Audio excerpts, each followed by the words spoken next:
अख्तरुल शाहीन साहब, अभी जो एग्जिट पोल है उस पर आपकी पहली प्रतिक्रिया, और खास तौर से बिहार के संदर्भ में तो जरूर बात करिएगा, किसका जादू चला और किसका फेल नजर आया?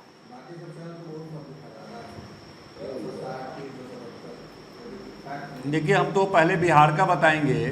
बिहार को देख रहे हैं, पूरे देश पर के बारे में इतना हम पूरे दावे के साथ नहीं कह सकते हैं।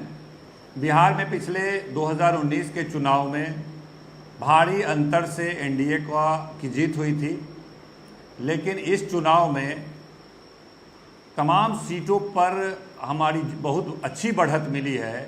और आप जितना भी सर्वे करा रहे होंगे या सर्वे का रिपोर्ट आया है, करे मुकाबले कई जगह हुए हैं, लेकिन यह बता रहा है कि इतने भारी अंतर, जहां 3 लाख 4 लाख वोट से वो जीते थे और लगभग तमाम सीटों को 40 में 39 सीट उनको प्राप्त हुआ था।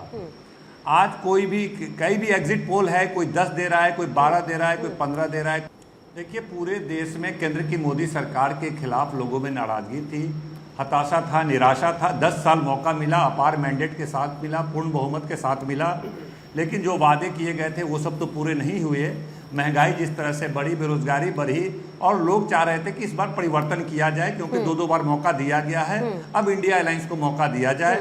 और लोगों ने सपोर्ट किया, बिहार में भी बड़े पैमाने पे सपोर्ट किया, उत्तर प्रदेश हो या महाराष्ट्र हो, आप कहीं अच्छा, कितनी सीटें साहब अलायंस को, कितनी सीटें दे रहे हैं? हरियाणा जाइए, कितनी सीटें अलायंस को?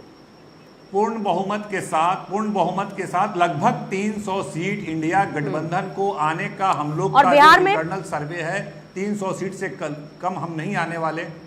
और बिहार में हम 25 सीट के आसपास, हमारा पूरा दावा है कि 25 सीट के आसपास हम निश्चित रूप से जीत रहे हैं। बाकी जगह कड़ा मुकाबला है, हमारे पक्ष में भी आ सकता है और एक आध % से हम डिफीट भी खा सकते हैं। ठीक है, तो 25 सीट श्योर शॉट जीत रहे हैं और हमारी पूर्ण बहुमत के साथ इंडिया गठबंधन की सरकार बिहार के देश में बनने वाली है। चारू आपकी बात पर काफी मुस्कुरा रही हैं, मुस्कुराने की वजह मैं उनसे पूछूंगी, लेकिन उससे पहले विवेक करोड़े जी आपके पास आते हैं, फिर गौरव जी आपके पास भी आऊंगी।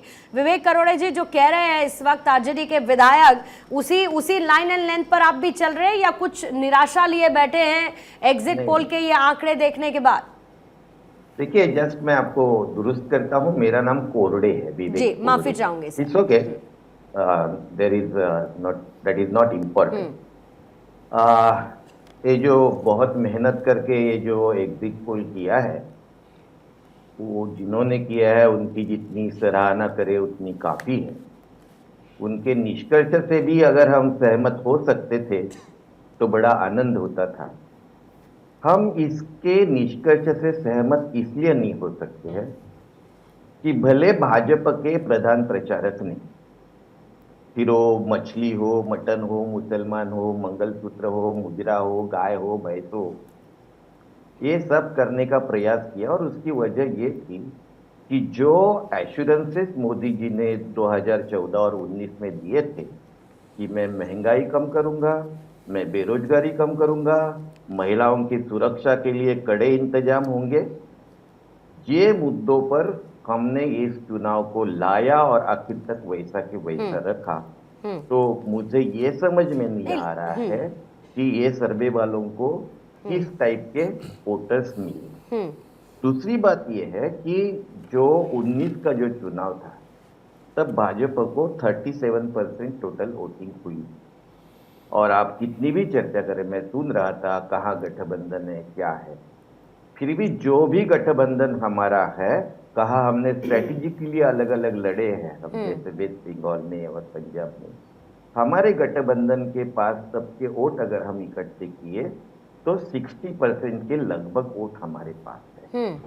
ये गठबंधन के वोट कहाँ गए, ये भी मेरा सवाल है इन लोगों को। और मैं ये दावे के साथ कहता हूं कि महाराष्ट्र, हरियाणा, कर्नाटक, बिहार, उत्तर प्रदेश, दिल्ली और छत्तीसगढ़, इन 7 राज्यों से हम बीजेपी गठबंधन की कम से कम 90 सीट कम कर रहे हैं। ये जो हमारे रिपोर्ट है, हमारे जो इंटरनल सर्वे है और हमारा जो आकलन है, उसमें खुद मेरा भी है, हम महाराष्ट्र में इनके कम से कम 30 सीट कम करें। अच्छा, कर्नाटक में हम उनके कम से कम 16 सीट कम, मैं सब कम से कम बोल रहा हूं। इतना सब सामने दिखने के बाद हमें ना तो मायूस होने की जरूरत है, हमें इंतजार है सिर्फ 60 घंटों में जो जनता ने इस तानाशाही सरकार के खिलाफ, इस विवेक जी, महंगाई बढ़ाने वाले मेरा एक बुनियादी सवाल है, क्या ये आप मान रहे हैं, क्या कांग्रेस पार्टी ये मान रही है कि तमाम एग्जिट पोल जो किए गए हैं उसकी मेथडोलॉजी गलत है, उसके सैंपल साइज गलत है, उसका क्वेश्चनेयर गलत है, उसकी पूरी संरचना ही गलत है?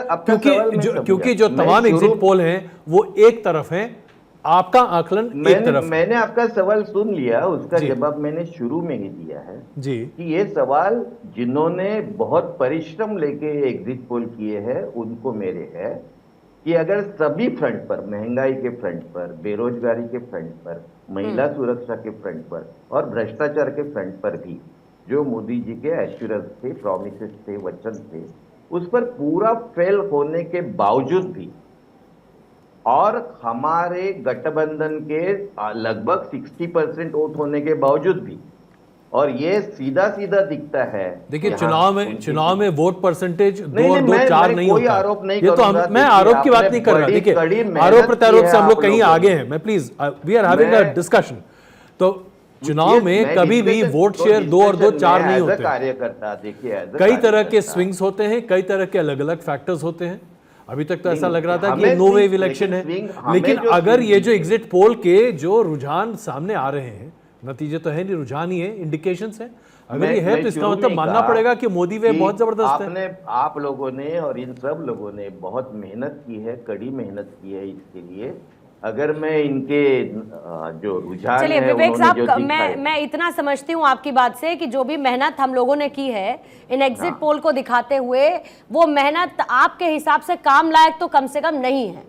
ये तो क्लियर नजर आता है। मैंने ऐसा कुछ नहीं कहा। आपके हिसाब से ये आंकड़े गलत है ना, एग्जिट पोल निकाले आपके हिसाब से ये आंकड़े गलत है, तो मैं चलिए ये मान लेती हूँ कि ये नाकाफी मेहनत है, नाकाफी मेहनत है, कोई बात नहीं, इसको हम मान लेते हैं। उन्होंने कहा कि वो सहमत नहीं हो सकते, इसका उन्हें दुख है। बहुत अच्छी बात है, बिल्कुल ठीक है। चारों उस पर जवाब देना चाह रही है, लेकिन उससे पहले गौरव जी आपके पास आते हुए, क्योंकि ये तो समझना होगा ना कि इन आंकड़ों के आधार पर कि ऐसा क्या था जो काम नहीं किया, क्योंकि मेहनत तो की, अग्रेसिव कैंपेनिंग की, मुद्दों को उठाने की कोशिश की, कई बार ऐसे मुद्दे उठाए जो कि सेल्फ गोल साबित हुए और कहीं कहीं कुछ ना कुछ डेंट करता हुआ नजर आया है। जो आंकड़े हैं इससे आप भी हो सकता है अग्री ना करें। देखिए, अभी रिजल्ट ही नहीं आया, तो 4 तारीख जब let the result come, result आएगा तब पता लगेगा कि क्या मुद्दे चले, वो तो है ही बिल्कुल। जनता ने इस बार गांव में जाइए, देहात में जाइए, मैं खुद गया उत्तर प्रदेश में, भर भर के वोटिंग करिए, चाहे वो अपना किसान का मुद्दा हो, चाहे कर्ज माफी का मुद्दा हो, चाहे पेपर लीक की समस्या हो, चाहे अग्निवीर का मुद्दा हो, चाहे 8500 रुपए खाते में हो महिलाओं के, हर किसी ने इंडिया गठबंधन के हक में वोटिंग करी है। ये तो हमें पहले पता था। देखिए, भाजपा से लड़ के इतना तो एक्सपीरियंस हो गया है कि इनका अगला दाव क्या होगा। कल ही राष्ट्रीय अध्यक्ष जी ने ट्वीट करके बता दिया था कि एक प्रोपेगेंडा चलाएंगे, 300 से ऊपर हमारी सीट आ रही है, मनोबल डाउन नहीं करना। ये सिर्फ और सिर्फ हमारे नेता कार्यकर्ता या जो जनता भारतीय जनता पार्टी के खिलाफ है उसका मनोबल डाउन करने के लिए ये काम किया गया है। इस वजह से देख के, ताकि हमारा लोग का मनोबल डाउन हो जाए। इस बार हम इनके झांसे में फंसने वाले नहीं है। आप देख लीजिएगा, हम अंतिम शर्त तक लड़ेंगे, जब तक जीत का सर्टिफिकेट नहीं मिल जाए हम मनोबल डाउन नहीं करने देंगे। हाँ।